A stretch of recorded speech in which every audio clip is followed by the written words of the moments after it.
Z rdečo, tacga pa še nisem videl.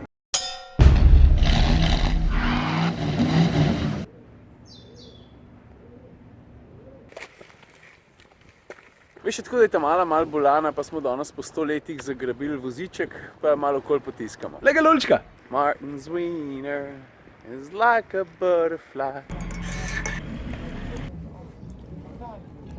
Reč kar češ, ampak takle eksploziven kombo pa še v kakšnem Frankfurtu težko najdeš. Akter številka 1, G-Class AMG. Black on black varianta in takšna mi je pri tem avtu najbolj všeč. Za začetek vsi vemo, da stranski rori nikoli ne bojo šli iz mode. Evo, še ta prav podpis. Pa glej ta hud leder vzorc na sedežih. Ko pogledaš žlajfe, pa zgine še ta zadnji dvom, a gre za ta prava stvar ali ne. Veš, to je pa njegov prijatelj, Audi S8. Črne feltne temu avtu ne pašejo toliko, ampak moram priznati, da v kombinaciji pa s karbonskimi dodatki, ki jih je pa en kup, to pa ja. Evo vidiš karbonsko okrasje. Karbonski so tudi špegli, pa del difuzorja zadnji tudi. Tudi sredinski greben je poln karbona, pa tudi drugače je dobro spimpan znotri. Je pa ta avto opremljen z enim dosti zanimivim dodatkom in sicer prvimi metričnimi LED žarometi na svetu. Kako sem rekel, dober kombo. Pač kaj sem zdaj še opazil, koluti so tudi malo keramični. Pa ker smo že pri teh bremzah, ne, vlada eno tako zelo zmotno prepričanje, da takšne brembe zagrabijo bolj, da se avto prej ustavi, pa to sploh ni res. Veš, vloga keramike pri bremzah je drugačna. Gre za to, da so temperaturno odpornejše in to pomeni, da dobro grabijo dlje časa. To je to. Toliko časa sem v avti govoril, so mi punce pobegnile, zdaj pa nimam pojma, kje sem.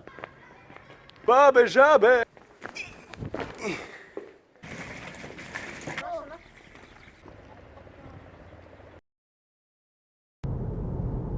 Veš, sem prav na hitro preletel v Ljubljano, zato da vrnem Giulio, pa prevzamem en drug avto. Kjer ga boš pa vzel? Evo, to je pa moj nov prijatelj, ali je prijateljica, se ne vem, Trojka GT. Pa preden ven špricnem, vse pohvale za izbiro rdeče barve pri i8. Se veš, kako je ponovati, ne? Modra, bela, črna, take kombinacije. Z rdečo, tacga pa še nisem videl.